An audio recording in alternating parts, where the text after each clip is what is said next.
Hey, good morning and welcome to Breakthrough Walls. I'm Ken Walls and I'm your host. And I have a wonderful guest on today. Her name is Kelli Calabrese. I think I got it right. We'll be right back. Stay with us.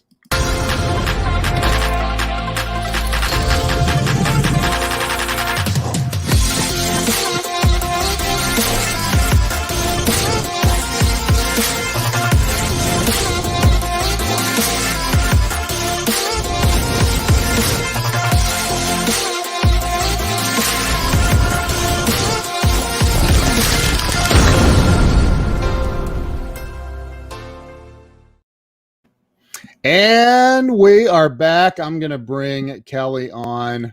Kelli, welcome to the show. Good morning. Thanks for having me. Thank you for being here. This is fun. You had to get up extra early, didn't you? Not at all. I've been up for a long time. I'm an early riser. I am happy to be here. That's awesome. That's so awesome. So Kelli, I started the show about 2.5 years ago. It was to help people get unstuck. I mean, honestly, at the time I was going through some trials and tribulations myself, and I thought, what better way to get through it than to go help other people? And so that's why I started this. And it's been amazing. I can't wait to hear your story. Let's start with there's Jeffrey Miller. Jeffrey's awesome. Yes. We have some rock stars on already. So let's start with where you were born and raised.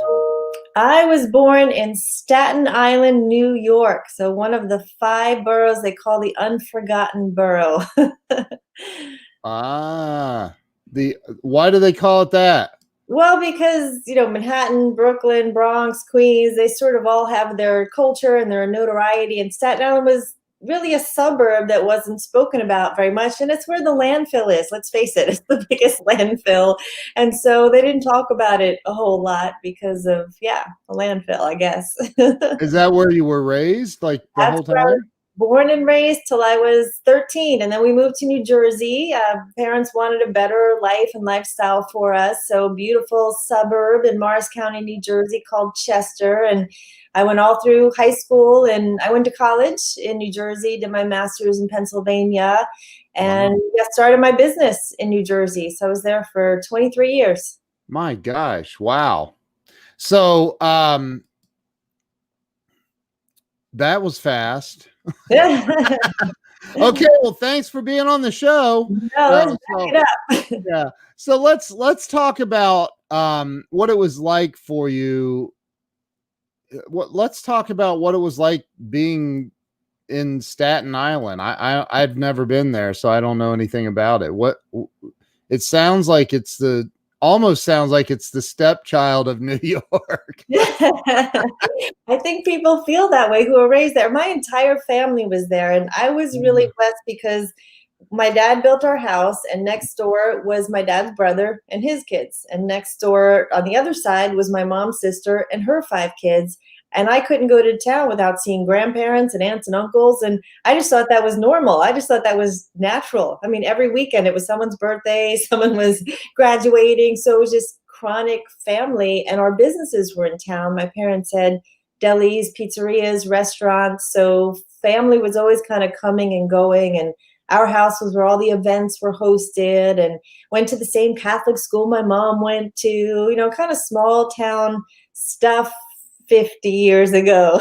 So wow. It was actually a great place to be raised. It's very different today, but we had horses in our backyard. My parents owned the only barn in Staten Island, New York. They had horses. So it was pretty rural a while ago. Wow.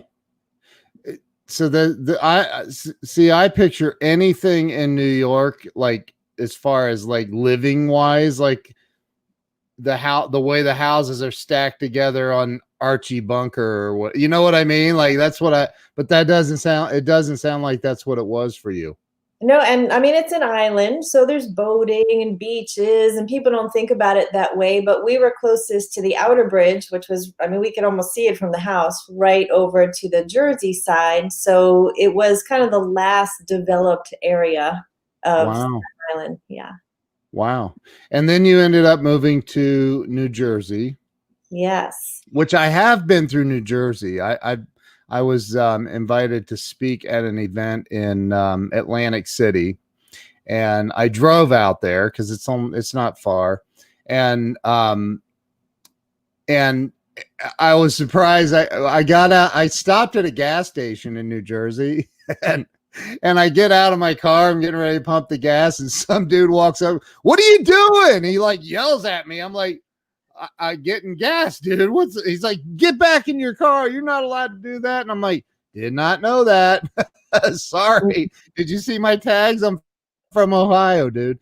But anyway, so that was my experience in Jersey. I had never pumped gas before. I was in Florida one time and I didn't know I needed gas. I was on the, Alligator Alley there. And there was like one stop and I didn't know. I had to ask. I didn't know. I didn't know you didn't. It was fun. Wow. Wow. So, and what now you ended up going to college in New Jersey, you said, right? I did. What was your degree in? Well, I was one of the ones who really early on knew what they wanted to do. When I used to always keep journals and diaries back then. And when I was 13, I wrote in my diary, I will be an exercise therapist. I really didn't even know what that meant, but we do things to move towards pleasure. And the pleasure for me was I loved when I was moving, dancing, swimming, cheerleading, softball, anything, riding my bike. I love that endorphin rush, those happy chemicals. And we all do things to move away from pain. And I had a really strong family history of heart disease, diabetes, obesity, cancer, alcoholism. And I looked at all that and went, ooh, I don't want anything to do with that. So I had to wait until I was 17 to get certified. And I got my associate's degree from a junior college in biology. And then I went on to Rutgers, got my bachelor's in exercise science. And then I went East Stroudsburg for my master's, which is in clinical exercise physiology and cardiac rehabilitation. So I got my license December 11th. First place I drove was to a health club. I started working there, worked at health clubs all through college, and then started working full-time day after I graduated, and wound up getting into ownership of health clubs. There's my buddy Glenn watching. Hey, Glenn. And Joe Ingram. We have a lot of great people on here. Charles Coachman. So okay. Biology is the reason I didn't finish high school. I don't know if you've ever heard my story. I hated that class. They're like, they called me in my senior year, you need to have a biology credit to graduate. And I'm like, that's stupid. I hate that class. I'm not dissecting frogs ever again in my life. Like, what the heck? They didn't see it my way, so that's the way it goes. But it's interesting to me that you pursue that, like that was your passion. Wow. So you get out of college, you go on. Did you immediately go in and get the master's degree then? I did. I was 22 by the time I finished 3 college degrees with high honors, and at that point, I think I had 4 certifications already. My gosh. And you just immediately started your own business.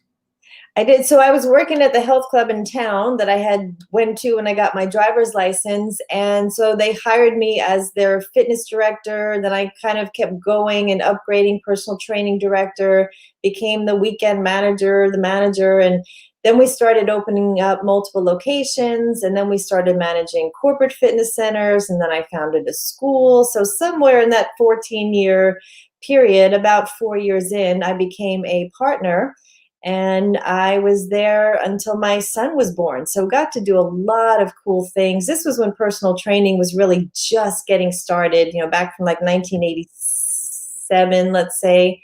Wow. So we were number 1 in New Jersey for personal training, and my school was really a source to bring people in and train them to become certified fitness pros, because it was all still so new. So it was an amazing ride, a great way to get connected to community. And we were really a family-based fitness center. And this is in Jersey? This is in Jersey, yes. We had 4 clubs and a bunch of corporate fitness centers for companies like Calvin Klein and BMW, AT&T, Nabisco. I feel really self-conscious right now about my health. Hey, I'm drinking a green smoothie, and there's evidence my green screen effect is taking it. I have this every morning. My wife makes it for me every morning. So, but I think that I would like to know how okay.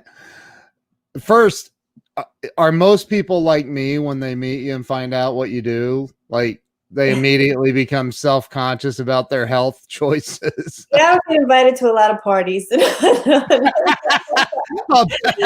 People see me in the grocery store and they're like, Yeah. don't look at my cart. Yeah, right. And I'm so not intimidating. I don't judge anyone. I really don't. Once you get to know me, you'll be relaxed. So what ended up at some point you left New Jersey and moved, and is that when you moved directly to Dallas, or did you go anywhere else before that? That was a direct move. Wanted a better lifestyle. Didn't really love the winters in the Northeast. I was 30 Amen. the kids work, like 4 and 5, and we just want to be outdoors year round and enjoy it. And it is a great place to raise a family. I mean, everything is just exemplary here. The schools, the hospitals, the shopping, the airports, the weather. So it's an awesome place to raise kids.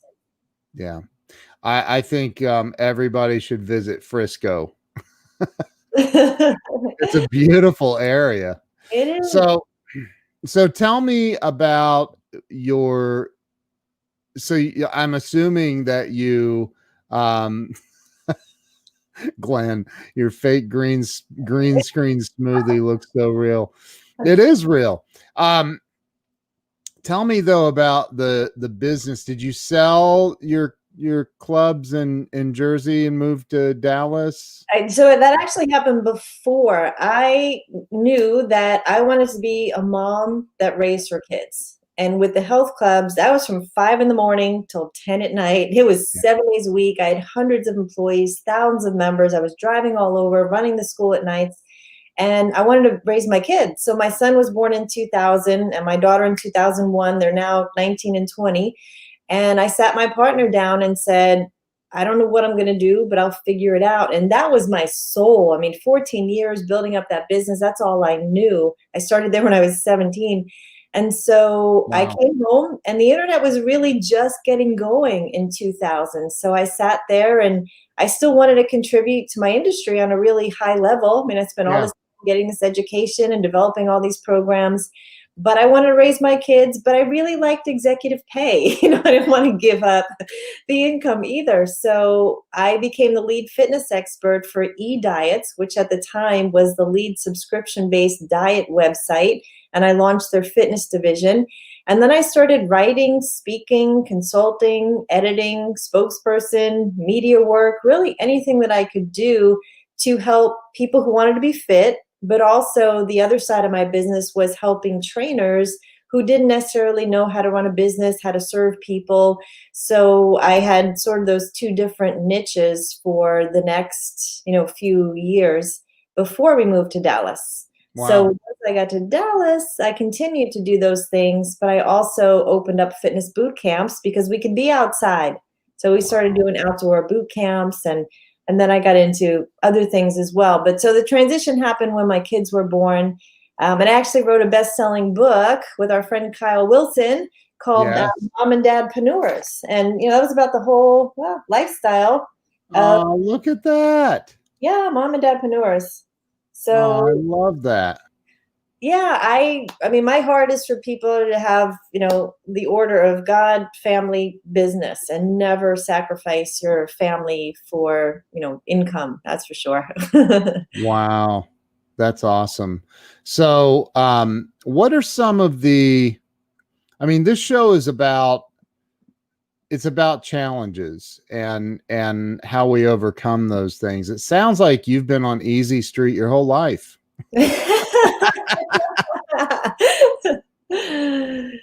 You're like, yeah, no. No. So along the way, and start at whatever the earliest age. I mean, what are some of the challenges that you've faced throughout life that you've had to overcome? Yeah, I mean, there are definitely always turning points. Selling the health clubs was one of them because that was my soul. And I felt like I was ripped out of my world as I knew it. And I didn't know anything else for 14 years. That's what I did. So that took a transition where I had just built a new house and, I was used to a certain lifestyle. And so I had to start over and really figure it out. So that was one transition. And you figure Yeah. it out. And, now I've got this baby and one in my belly. And so it was just a whole different season of life that took adjusting to. But you figure it out. And then the next transition was moving to Dallas, where I was surrounded by family my whole life. And now we were, standing alone as just a small family unit. And I was kind of known where I was in my town and the health club owner and being so active in the community. And it was kind of different that no one knew me, which was okay. It was kind of like no one's watching me. No one's expecting anything of me. So that was a different transition, but the culture is very different between the Northeast and Dallas. So that took an adjustment. It was a good one. I mean, if I had to move from Dallas to New Jersey, I think that would have been harder coming to Dallas. Yeah. Just I mean, everyone is so nice and friendly and the pace of life is slower. So, but Yeah. it took an adjustment. But probably the biggest one that really rocked my world, the most challenging thing that I've been through, and I've lost my dad and I've lost all my grandparents and friends, and I've been through hard things, was when my husband of 24 years came home and said, my commitment to our marriage is zero, and he left. That floored me. That really blindsided me. My whole world was about my family. I was very, very committed to that. And Wow. so that emptied me out. I mean, that really just took me to my knees, and my identity wasn't being a wife, being a mom, right as my kids were leaving for college. So that whole dynamic changed. And then, you wind up Oh, changing neighborhoods and, everything changes. Your life, you feel like a tornado came through and blew up your life and left a gaping hole in your heart, and everything has just been scattered. So that was by far the biggest struggle to date. first, I have to state the obvious. I can't believe that no one said it in the comments yet. You look like, if you were married for 24 years, it looks like you might have gotten married around the age of 4.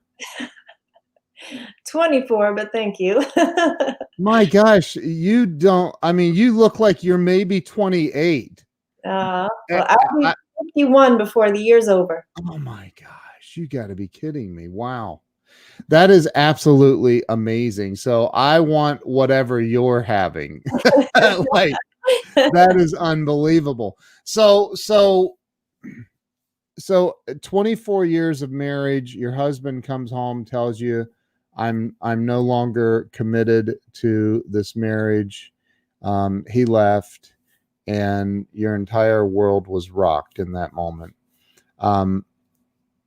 What happened from there? Where did you go from there? Because that sounds painful. That was excruciatingly painful. So I am wired, obviously, as a responsible person who's a doer and a super achiever. So you just go into the mode of, okay, I got to sell the house, I got to find a place in the school district. You go into mode of what you need to do to survive. And in the meantime, you're managing 2 teenagers' hearts who are now very hurt and Yeah. dealing with it in their own way. I mean, they're angry, they're, just rejecting everything. So, of course, that was a huge concern for me. And it just went into this season of unreasonable difficulty where, I mean, if it could have gone wrong, it did. I moved 4 times in 12 months, trying to keep my kids in the district. Wow. That was completely unreasonable, completely out of my control, highly stressful. I never thought I'd move out of the house where we thought we'd see our kids graduate from high school. So leaving that neighborhood between me and the kids, we had 5 car accidents. My son changed schools 5 times. He moved across the country 3 times. My daughter's horse colic 2 times. She was in the emergency room 3 times. I mean, I could go on. It was like every day was like, just felt like attack. I never had a panic or anxiety attack in my life, but I ground my teeth down in a matter of 6 months between dental visits. My dentist was, Wow. what happened? I mean, I would wake up and I would just have my nails imprinted in the flesh. I was not breathing. I'd sit at my desk and just gasp for, Oh my gosh.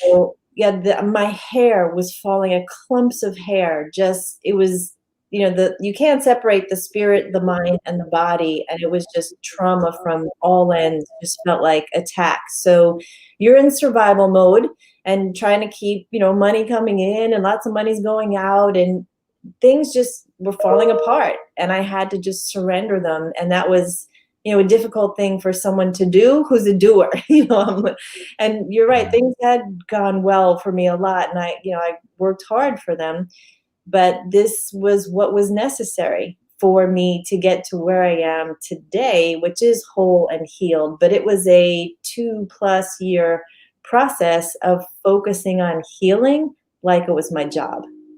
Wow. And what were some of the steps that you found yourself taking to heal? In true super achiever mode, I got in divorce recovery. I was in a prayer group. I did deliverance sessions. I was in Bible study. I went on the retreats. I was at the conferences. I was listening to sermons every day, worship music. I mean, I treated it like my job because my brain was literally so fogged in PTSD that I couldn't function to work. I would sit down to make a sales call or lead my team, and it was just, I couldn't.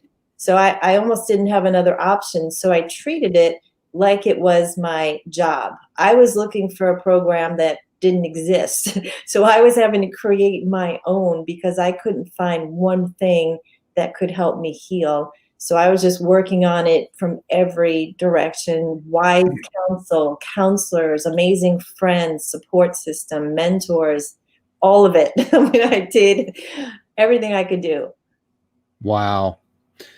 Farid says the lion mom wakes up while healing. Yes. Great job. So, wow, that sounds painful. It was painful. It was really yeah. excruciatingly pain. I mean, divorce is a death of a marriage, but your spouse is still here. And in my case, my ex-husband, well, he served me divorce papers on my 49th birthday. And then he reopened the case on Valentine's Day and then served the final divorce papers on what would have been our 25-year anniversary. And then he was engaged the next month. And then he was remarried. What, does this guy have horns growing out of his head or something? What the heck? Every day was like insult, attack. So every day was yeah. Okay, your birthday, Valentine's Day, and then your anniversary date. Yes. Those are the days he picked. Yes. On a scale of 1 to rude, guess where I think that falls in? And to be honest, I don't even know if he even knew, if he even realized it. Like if he even is that attentive, I don't even know if it was intentional or not, but that's just how it happened. Wow. So that doesn't sound like, well, it wasn't that long ago. No, it wasn't. You're radiating this beautiful glow of joy and happiness. Yes. So I'm going to go out on a limb here and say you're healed. I am healed. I am so healed. Yes, it has been a process, and layer by layer, I was able to peel off all of the old junk. And you have to take your responsibility. It wasn't 100% him and 0% me. Looking back at it and knowing what I now know, I can see, how I was. He was someone, he was the baby of the family. So lower on the responsibility scale. So someone had to be super responsible. And you just see what you do to kind of function. So I was an enabler. All of the things that I was doing to kind of have our marriage upside down and kind of taking things away from him because he was less responsible. So it was an interesting dynamic. Men want to be respected. Women want to feel secure. I never felt secure. He had 26 jobs in 26 years, and he was a difficult man to respect. So, looking back, it's easy to see now. But yes, forgiveness was huge. And the biggest and hardest thing was forgiving myself. Yeah. Because I felt like such a failure. I thought I ruined my kids' lives, and being this person who just does well and is upright, and you feel like a failure. So one of the last pieces of my healing, after really getting my identity right and renewing my mind and putting the past in perspective and getting present, doing all the meditation, was forgiving myself and getting to the point where not only could I forgive him, but bless him, bless his new wife, and really, honestly, hold no bitterness. There's Jen. Hey, Jen. Beautiful Jen. She's awesome. Yeah. So, wow. This is so what would you say if you were to say that there is one thing that you could put your finger on that is the one thing that caused your biggest leap in the healing journey, because that is a journey? What do you think that was? Well, definitely the forgiveness was huge. That was the last piece for me. And it was only a few months ago where I could really say, like, wow, I have got this. Because I'd come back from a retreat and be like, okay, I'm good. And then, all of a sudden you find out he's engaged, and it's like, all over again. But now I could say, like, okay, I'm really good. So forgiving myself was definitely one. But another one is that I pre-decided how I was going to live. So I pre-decided that I'm someone who's unoffendable. I pre-decided that I'm someone who lives in forgiveness. So if someone does offend me, I'm just going to pre-forgive them, because it is not worth, like, I can't lose another moment of my life being bitter and judgmental or critical or any of that. It's just not worth it. So I live pre-deciding that I'm going to live in peace. I'm going to live in joy. Nothing is worth having that stolen from me. So just kind of deciding that you're going to wake up every day and be in joy and be in peace and not let your circumstances determine anything. Wow. That's powerful. It is. Yeah, it is for me. So what about people that may be going through that now? I mean, what would you say, excuse me, to somebody going through it right now? What would you say that they need to, excuse me, what do you think that they need to focus on to it sounds like forgiveness, but forgiveness one, it's interesting because there's something called the grief cycle, which prior to this, I didn't even know what that was. I mean, like I said, I've lost my dad, I've lost grandparents, best friends to cancer, but I never knew grief like this. So the grief cycle, just seeing that chart was so helpful to me, because it does start with that shock where you just blindsided. Oh, sorry. Hey, garbage men are out there. Trash guys. And then the healing from grief is not like this. It's not linear. It's not like, okay, no, just getting better, better, better, but you're going to have that dip. So along the way, there's going to be anger. There's going to be resentment. There's going to be bitterness. There's going to be loneliness. Loneliness is such a real part of grief. And then eventually, when I found out about this grief cycle, I was in depression. And a friend said to me, Kelli, it's good news. You're depressed. You're on the upswing. I was like, what? What do you mean it's good news that I'm depressed? And she's like, yeah, that means you're working towards, readjusting and getting healthy and eventually wanting to help others. So kind of knowing where you are in the grief cycle helps. And you may fall back or you may jump forward. That's just kind of how grief goes. But don't get stuck anywhere. You talked to me about why you even started this was because people get stuck and you were stuck. And yes, we're going to have stuff happen, but don't stay there. Don't live there. Don't get stuck. in loneliness. Don't self-isolate. Don't get stuck in bitterness and anger or depression. Work through it. And for me, Sundays were always the hardest day because that was a big family day. It wasn't like there weren't good times. There were. We always were together, whether it was church or a meal or kids' activities or company. And so I sat alone on Sundays until I felt okay being alone, not lonely, but alone, where I could just Right. be with myself and not be sobbing in tears. And then I got to a point where I was like, okay, now I can go out because I don't have that victim mindset and mentality. I didn't want to bring my victim energy to the party and bring everyone else down. So there's no magic wand here. You have to sit in some things and you have to work through the pain. Otherwise, our brains are in survival mode. We're going to look for something to do to quickly get out of pain. And a lot of times they're not the best choice. You're going to choose alcohol, just go find another guy, whatever, travel, escape, whatever it is. Choose something healthy. And that was the thing I had going for me 34 years as a health coach. That's how I'm wired. I was not going to abuse my body. I still stayed on schedule. I still got up even when I felt like laying in bed. And some days I laid back down again. But moving towards health all the time and still, giving yourself some grace to feel the feels was important. So you have to feel it and work your way through it. Otherwise, you're going to keep repeating it until you get it. Well, you used a word, you've used it a couple of times now. You used the word surrender. And in my book, I wrote about that. One of the chapters is called Surrender.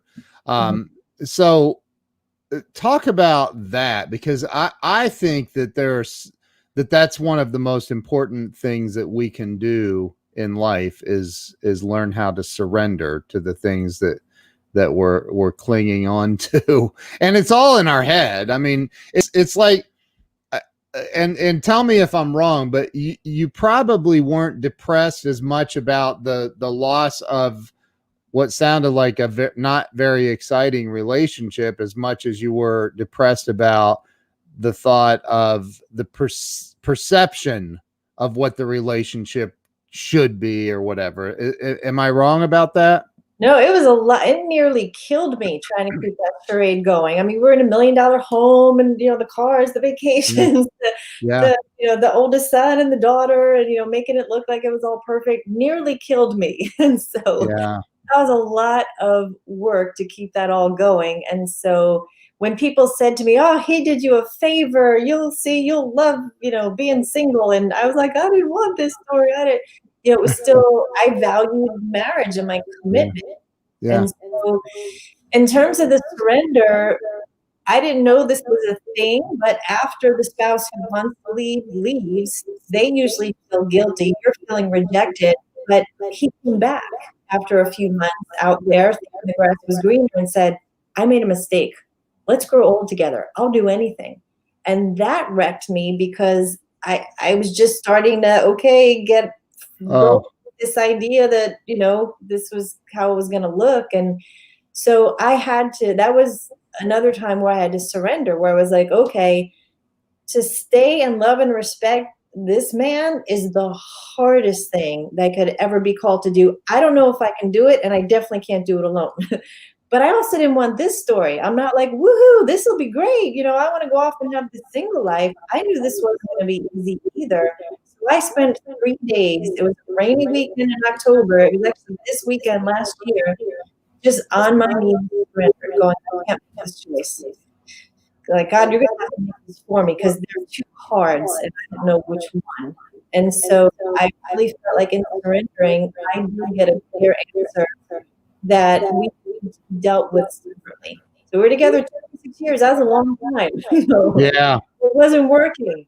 So I got confirmation on those things after surrendering it 3 different times that that's how it was meant to be. And luckily, I didn't have to make that decision. He came back and said, nah, let's face it, we're not going to work on this, and left anyway. But when you surrender it, you'll get the right answers. Doesn't mean they're easy, but they're the best answers. Even if you can't see it in the moment, looking back now, I can say that Yes, it had to happen. And this is my bonus life. And I am healed because it went this way.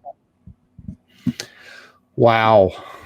That's powerful. Yeah, there people are commenting there was some feedback there for a minute. I don't know if I think it's gone now.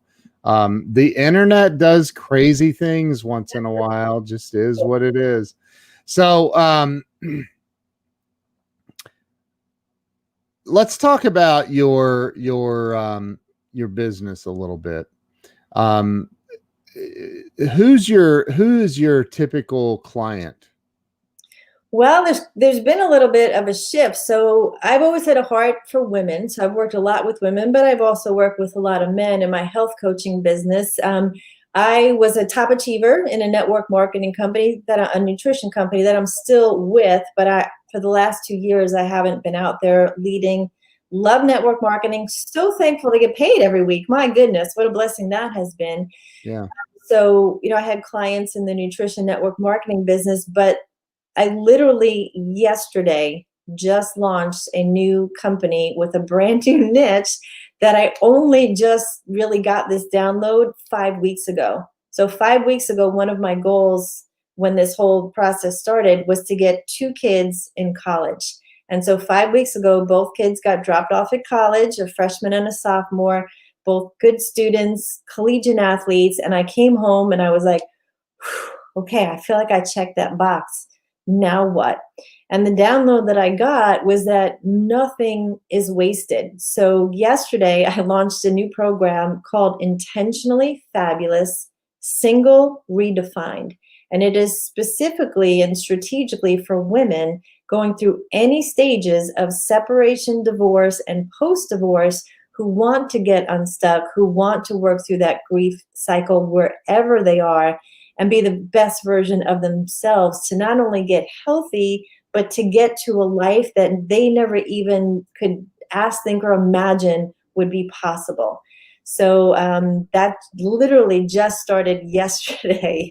And it's an 8-week course. And, we go into the hard things like identity and forgiveness and renewing your mind and purpose and self-love, gratitude, divine health, abundant wealth, celebration and resurrection. It's coming back from a dead place.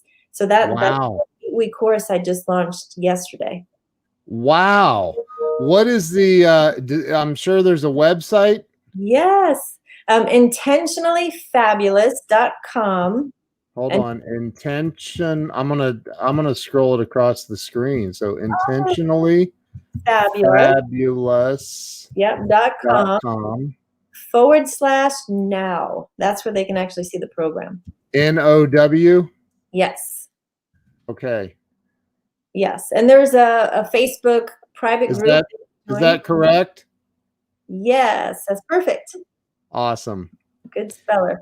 Somebody, huh? You're a good speller. Well, I know all about being fabulous, so I'm kidding. So somebody type that in the comments for me. Put the www in front of it so it's clickable in the comments, if you would. I didn't even have to say it. Jen was on it. Look at her. That's awesome. So this is and is it like live coaching or is it just like video modules that they watch or what is it? So I'm doing it live. So Monday nights is when I do the live training. It's 90 minutes live on that topic. And then they, in their membership site, will get the recording. And then I have a live Q&A that I do on Thursday afternoons where they can come and ask any questions for an hour. And then I also have a healing activation guide. And that's where they have meditations, activations, visualizations. What am I missing? Affirmations. Anyway, and celebration. So there's 5 things that they get the recordings of. So they get to hear a meditation, an affirmation, a visualization, and then they get the activation and the celebration as part of their healing guide. And then there's a Facebook group, of course, this amazing community where they can go and connect because so many women feel lonely. And, talk about the hard things and talk about the praise reports and, really any topics there. Now, is this like a man hater group? Not at all. No, it's the I'm opposite. just kidding. I'm kidding. I'm kidding. Yeah, and what I tell them up front is this is not about your ex and it's not about your children. This is about you being the best version of you. And when you become different, the world around you becomes different, and how you relate to other people and how you receive things, the boundaries you set up. So this is about you being the best you. What if it's somebody that's not going through a divorce and they just want to get better in life? Is it not for them? You know, it could totally be for them. In fact, on last night's training, I think I mentioned the word divorce like maybe 2 or 3 times. So anyone who's, any relationship that someone has been through that they're not healed from, or even if they're in a relationship where they feel like I could be the best version of me if I could live a life where I forgave myself and the people around me, or I knew where my true identity was, or maybe they've been through abuse. I mean, everyone in life has been through something. So Yeah. Intentionally Fabulous is the brand. The first course is single, redefined, but I know I'm going to be adding new courses, and the principles are really the same. I mean, abundant wealth, divine health, these things will never change. It'll just, be tweaked a little bit for the population listening. Now, when it comes to, because you are into obviously fitness and health, like when it comes to that, how do I ask this word this question? How many people that you work with do you find that you have to um retrain them on how to grocery shop? I remember, and the reason I ask this is I remember years ago when I first time I had ever joined a gym. I was in my mid 30s, and I joined, it doesn't matter which gym, but anyway, I joined this gym, and I hired one of the trainers there, a personal trainer, and she's like, how what are you eating? And I'm like, whatever drive-throughs open. Like, she's like, oh my god, I gotta take you grocery shopping. And I'm like, okay. So we go to Whole Foods. I felt like an alien, first off, and I'm like, what? And she's, you got to buy this, and we're walking through, and I'm like, I like, this is crazy. I don't, what am I supposed to do with it when I get it home? Like, what? And I was single at the time, but I was like, I didn't know what I didn't know. And so I'm curious how you help people in that regard, or do you? I do. I have grocery shopping store tours that I've done, and so people can get that. But it's interesting because it has to do with readiness to change. So it depends on where on the scale that someone is. If someone is like, oh, I don't read labels, or I don't do, they're not ready.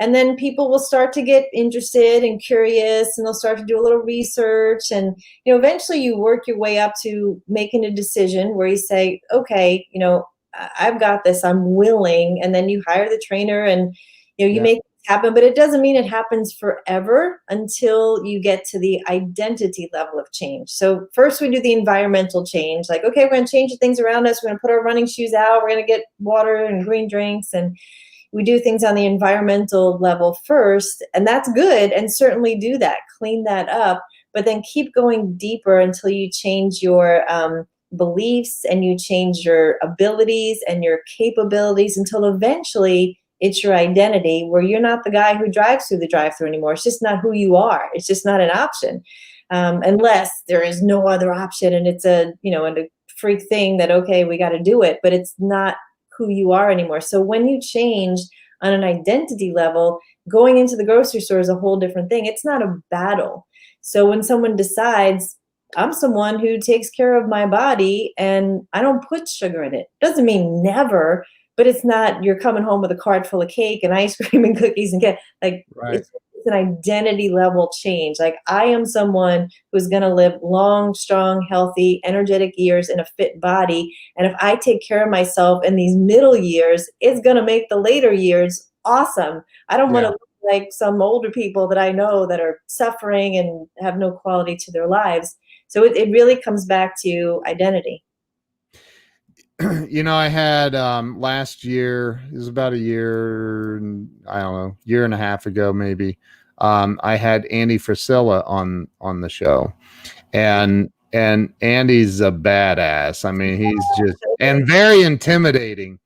And he had just started, I don't know, it had only been a few months that he had started the 75 hard program. And on the show, at the end, I said, Andy, I didn't even bring up 75 hard. I got all these friends that are, oh, you got to do 75 hard. Da, da, da. I said, you know why, right? And he goes, yeah, now you have to blank and do it, And I'm like, so my wife and I did 75 hard, and somebody started a private Facebook group. 300 people joined. They all wanted to do 75 hard with us. And here's what I found. I finished it. So did my wife. It was the most life-changing thing I've ever done in my life. But a tiny percentage of people actually finished it in that group. Like, I mean, a small percentage. Yeah. I finished it last week. I did 75. Oh, did you really? I did. Yeah. Yay! We're alumni. And now I'm starting phase 1 tomorrow. Oh, I never did anything but the first one. That's it.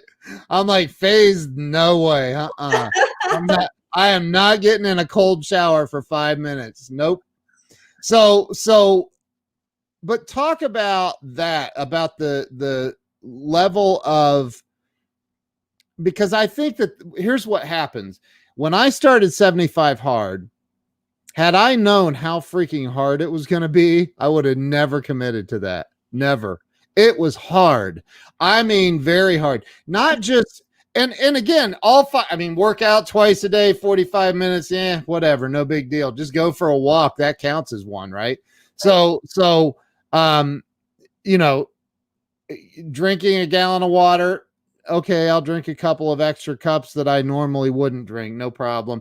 Reading 10 pages a day, love it. Been there, did it. All of these, but when you have to do all of them every day, do not forget your picture. All of this, it's a lot. And so the level of commitment, what do you find with your clients that, start something and they don't finish it? That's a majority. I mean, that, like you said, a couple, 3% actually finish 75 hard. So a majority of people don't. They start out and the motivation's high and I got this, but then at some point it gets hard, right? And those are the ones who need to press in, press through, and you have to have a big enough why. And for you, having your wife, so there's power to that accountability part. And yes, the Facebook group is awesome by far if you don't have someone, but having your wife where the two of you are like, all right, come on, let's get back out there and get that second workout in. And all right, no wine tonight at dinner. And so, we fought. We got into arguments. Like, I was like, did you really do 45 minutes? She was like, I'll kill you. I'm kidding. It wasn't that bad, but it was like, it's freaking hard. People don't realize how it's not easy. But you're right. The accountability side of it definitely helped for sure. Yeah. Fareed is asking, this is her third time, I think, asking, what should a beginner start with in their physical fitness journey? Yeah. I mean, if you're doing nothing, walking is awesome.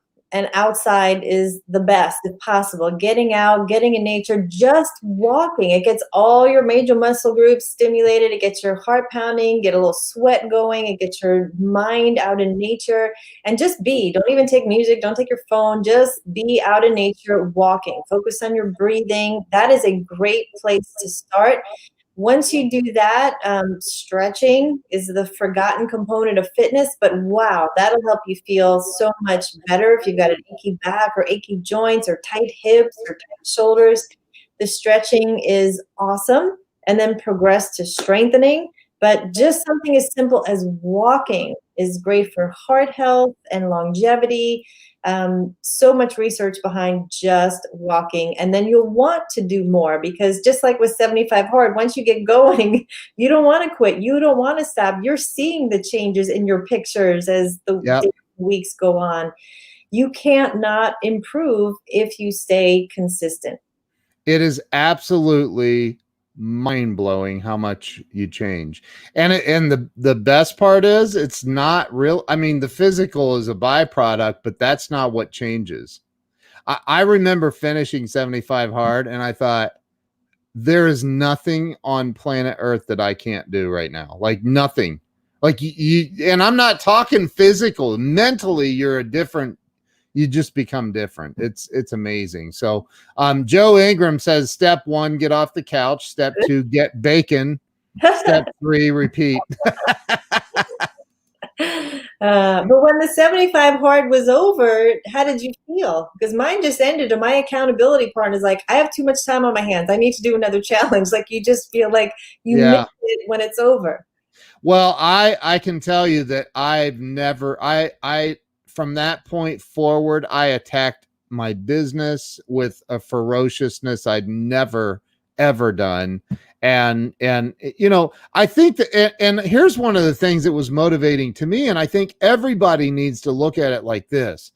I lived my life to help other people. There was a lady in Germany who was 75 years old or 70 some years old.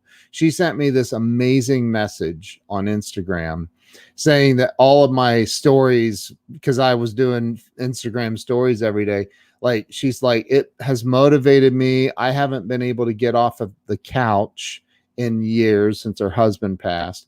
And she started inside first, and then outside. She was literally walking up and down the 3 steps outside her front door for 45 minutes. That's how she got started. It changed her life.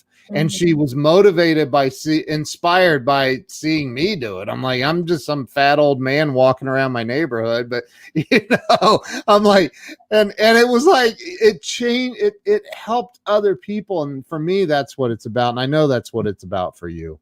Absolutely. Yes. So everybody needs to go, every lady who has been through a divorce or bad relationship or whatever, maybe you're going through it now, maybe you intend on going through it in the future, everybody except my wife go over to I'm kidding. Everybody go to intentionallyfabulous.com/now and check out Kelli's new program. And you have the book that you did with Kyle, correct? Let me give you full screen. Oh, you're in that book too. Yeah, this one tells my news story. Oh my gosh, I didn't know. Kyle just sent that to me, and I bought it when Jen put it out. Look, my wife's laughing. Finally, she found one of my jokes funny. So that I just got that book, Kyle. So I bought it when because Jen's in it too, I think, right? Yeah. That's the one. Yeah. So I just got that when she was talking about it. And I think I have like 10 other friends that are in that book as well. So and then Kyle just sent me a signed copy of it. So that's really awesome. Yeah, there's stories in here. And what people are telling me is as part of their morning routine, they're reading one a day because it's only like 2-3 pages. So every morning you read one of these stories of, overcoming and persistence and not quitting, and just you see what people have been through, and it starts your day so encouraged. You're like, if they could do it, I can get up and do what I need to do today. So I've been telling people read one a day. How Charles has a great question there. Yes, I agree. It would work for widows because it is a death of different sorts. But yes, working through all of that. There's sadness, there's loneliness. I mean, grief is grief without a doubt, and you need to work through it to get to a place of health. And it's definitely not for men. Not this one, but I have been shocked by how many men are writing and going, are you going to do this for men? Is there something like this for men? I mean, this didn't exist. I had to put this together. I couldn't find it.